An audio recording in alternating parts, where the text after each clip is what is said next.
நாகப்பட்டினம் மாவட்டம் வேளாங்கண்ணியில் அமைந்துள்ள புனித ஆரோக்கிய அன்னை திருத்தலம் உலக புகழ்பெற்றது.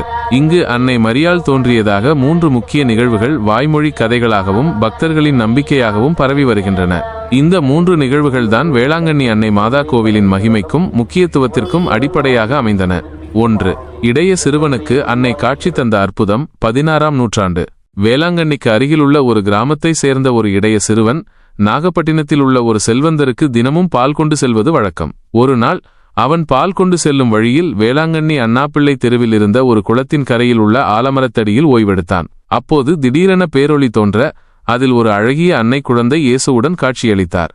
அன்னை அந்த சிறுவனிடம் தன் குழந்தைக்கு பால் கேட்டார். சிறுவன் பக்தியுடன் பால் கொடுக்க குழந்தை அதை குடித்தது. பின்னர் காட்சி மறைந்தது. சிறுவன் மீண்டும் தனது பயணத்தை தொடர்ந்தான். நாகப்பட்டினம் சென்றடைந்ததும் தாமதமாக வந்ததற்கும் பால் குறைந்ததற்கும் மன்னிக்க வேண்டினான். ஆனால் பானையில் இருந்த பால் குறையாமல் நிறைந்திருந்தது கண்டு செல்வந்தர் வியப்படைந்தார். சிறுவன் நடந்த சம்பவத்தை விவரித்தான். இதை கேட்ட செல்வந்தர் அன்னை தோன்றிய இடத்திற்கு சிறுவனுடன் சென்று அங்கிருந்த ஆலமரத்தடியில் அன்னையை வணங்கி மகிழ்ந்தார். இந்த குளமே இப்போது மாதா குளம் என்று அழைக்கப்படுகிறது. 2. மோர் விற்ற முடவனுக்கு அன்னை காட்சி தந்த அற்புதம். 17ஆம் நூற்றாண்டு. சில ஆண்டுகளுக்கு பிறகு வேளாங்கண்ணி கோயிலுக்கும் மாதாகுளத்திற்கும் இடையில் உள்ள நடுத்திட்டு என்ற இடத்தில் கால் ஊனமுற்ற ஒரு சிறுவன் மோர் விற்று கொண்டிருந்தான். ஒரு நாள் திடீரென ஒரு பேரொளி தோன்றி அதில் பேரழகியான அன்னை குழந்தை இயேசுவுடன் காட்சியளித்து மோர் கேட்டார். சிறுவன் பக்தியுடன் மோர் கொடுத்தான். பின்னர் அன்னை அந்த சிறுவனிடம் நாகப்பட்டினம் சென்று ஒரு செல்வந்தரிடம் தனக்கொரு ஆலயம் கட்டும்படி கூறும்படி கேட்டார். முடவனான சிறுவன் தனது இயலாமையால் தயங்கினான்.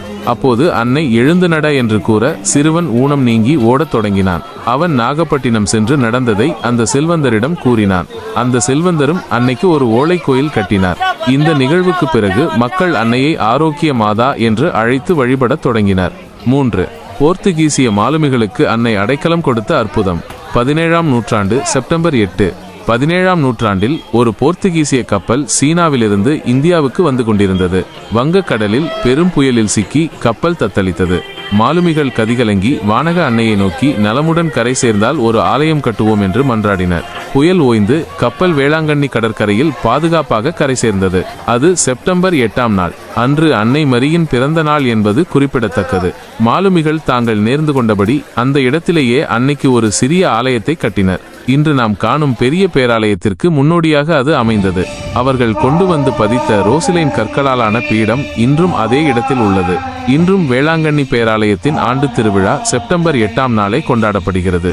இந்த 3 அற்புத நிகழ்வுகளும் வேளாங்கண்ணி அன்னை மாதாவின் மகிமையையும் பக்தர்கள் மனதில் அவர் மீதுள்ள ஆழமான நம்பிக்கையையும் பறைசாற்றுகின்றன. இங்கு வந்து வழிபடும் பக்தர்களுக்கு அன்னை ஆரோக்கியத்தையும் அருளையும் வாரி வழங்கி அவர்களின் வேண்டுதல்களை நிறைவேற்றி வருகிறார் என்பது காலம் காலமாக உள்ள அசைக்க முடியாத நம்பிக்கையாகும்.